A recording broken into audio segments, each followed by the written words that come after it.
podcast. I am your friend and host, Miss Tammy Walker Jenkins.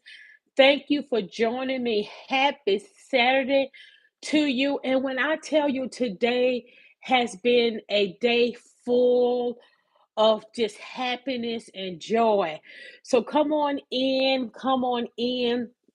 So really what I want to do is I just want to talk from my heart, and I know that many of you is going to be able to relate to this, and this is something that I have committed to in my own personal life.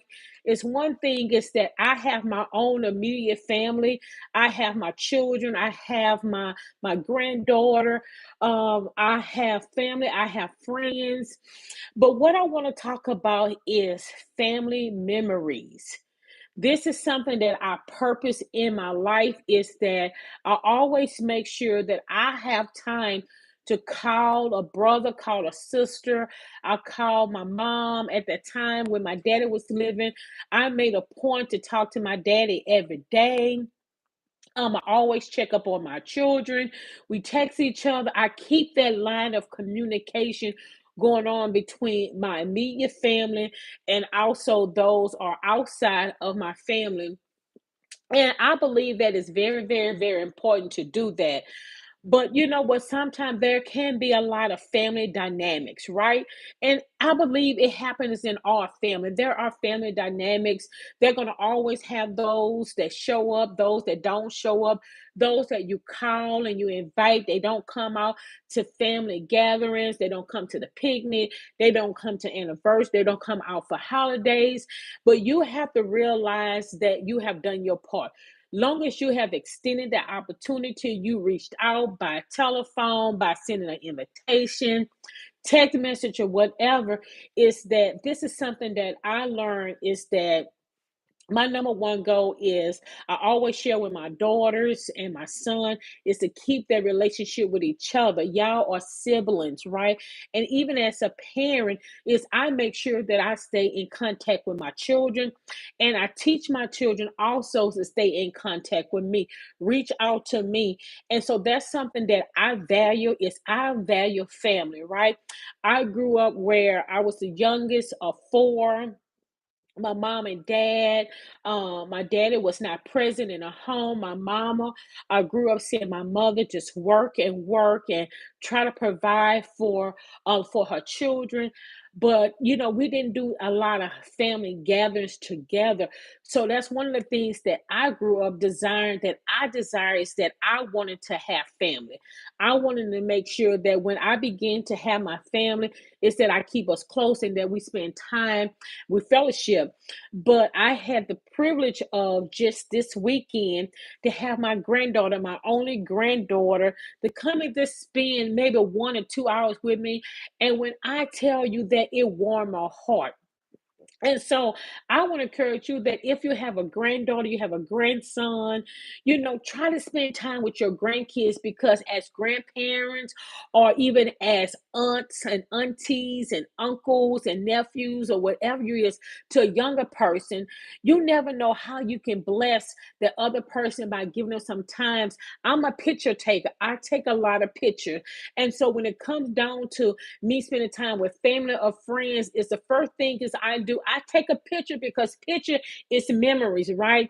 Pictures is memory. Picture always reflect back. I don't know about you, but I have tons and tons of photo albums, because when you have photo albums is that you can always go back and you can look at those pictures, right? You can look at pictures when you had your niece and nephew, or you had someone younger than you, or you met your uncle or your sister, your aunties, or somebody in the second or third generation, to take that picture with them, because pictures are just like it's memories, right? It's generations to generations.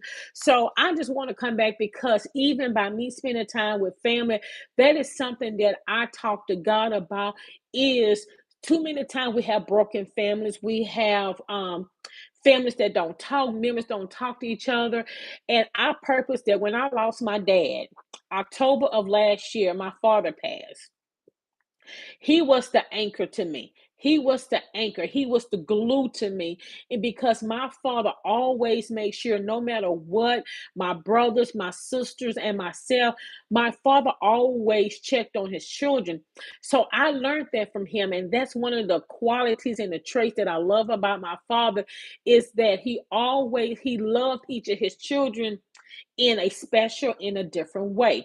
And so that's something that I grew up with, and that's how I operate with my children is that you love your children, but you have different relationship with each of your children. But overall, what I love is family, family bond.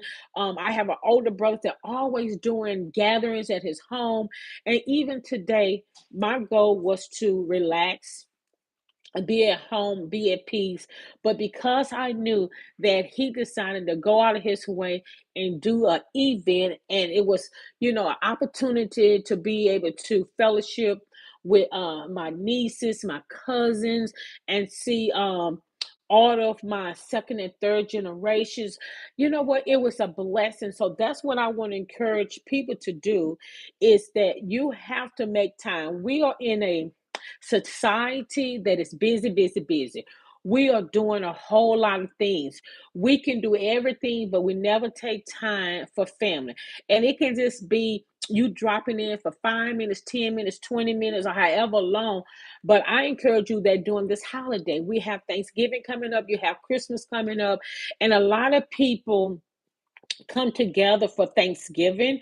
You have family that travel in, you're being grateful, you being thankful, and you are able to fellowship. But I just want to encourage you that even after Thanksgiving, you don't have to wait till Thanksgiving. Before Thanksgiving, at Thanksgiving, after Thanksgiving, is always trying to make a point of if you have a sister, brother, niece, cousin, or just your family in general to go out and extend and talk to your family and meet your family, spend some time with your family. Because at the end of the day, everything else is like seeking sin, right? It's one thing you have to understand is that you have to value your family because we should not wait until death come that everybody want to come together when someone passed. When you hear someone ill and they have passed, we get ready to plan funerals and um, all of those things and the repast, then you have all the family people come together. But soon as after a person have been laid to rest and you finish with the repast, and the next 3 or 4 days, of course, everybody go back to their regular life. They go back, travel out of town or whatever. But we have to make a decision, a conscious decision within yourself to make sure that you stay connected, right? And this is something I'm saying because even today is that I was able to meet when my father passed. I was able to meet one of my aunties, one of his sisters that I did not even know growing up. I did not know her, didn't have a relationship with her, and so at that time, we had made a pact that hey, since we connected through your brother and my father's death, is let's exchange number, let's stay in contact with each other. And I did everything that I can do because you call, you send text message, and then all of a sudden everything just went back this void, right? So I can say I had my own little feelings. It's like, this is what happened is we come together for a death or a tragedy, and then after everything, people go away to their own lives, but you don't stay connected in just a phone call every now and then. And so even today, going to my oldest brother's house, I seen this individual and it kind of brought up some, because to be honest, it brought up some feelings and emotions. And it was like, hey, how you doing, little niece? How you doing, little niece? And the first thing I came is, no, no, no, no. I've been calling you, I've been texting you.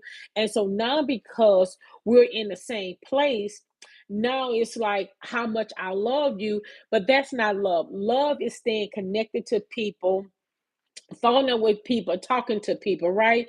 And so that's one of the things that I just want to encourage you that value your family. We are not in control of what family that we are born in, but you are in control of staying in contact with your family. Now, it doesn't mean that you're going to be buddy buddies or that all your family members will be present, but for those that you know that you have a relationship with, and that you know it's very important to get in contact and keep that contact and a communication with each other, because it just kind of keep you connected, because then you'll begin to understand what's going on in their lives, their husband, their children. And it just was beautiful today just to sit around it. Even as I sat in my father's house today, I looked around and said, I can feel his presence. I can feel God. I can feel my father present, because my father always loved to bring, he did things for the community. He did things for the people in his neighborhood. Him and my brother always cooked food, and they invited people over to sit down and listen to good music and get some a free plate of food. And my brother, actually, he has the same type of spirit that our father had, and that he always cook and he invite people over to come and get something to eat and listen to music. And I was just saying, my daddy in heaven is smiling, because guess what? The tradition is constantly going on. And I'm so glad that my brother pulled up the trace, that I was able to see, my nieces, my cousin, I was able to see some of my father friends that still came together.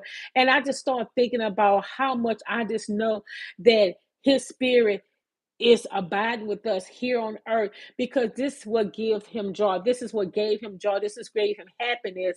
And I see my brothers doing the same thing. So I would just bless and honor that, even though today was supposed to be the time that I just did relax. I said, I'm not doing any work today. I'm just going to relax.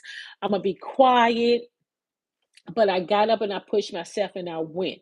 And I'm so glad that I did, because I had so much fun laughing and listening to stories and listen to things that my nieces went through. I was able to meet their children. And it was just beautiful, because at the end of the day, God created family, and God said family is important. So I just want to come encourage you today that if you have family, take time for your family, love your family. Love your family. Do some things to keep that communication.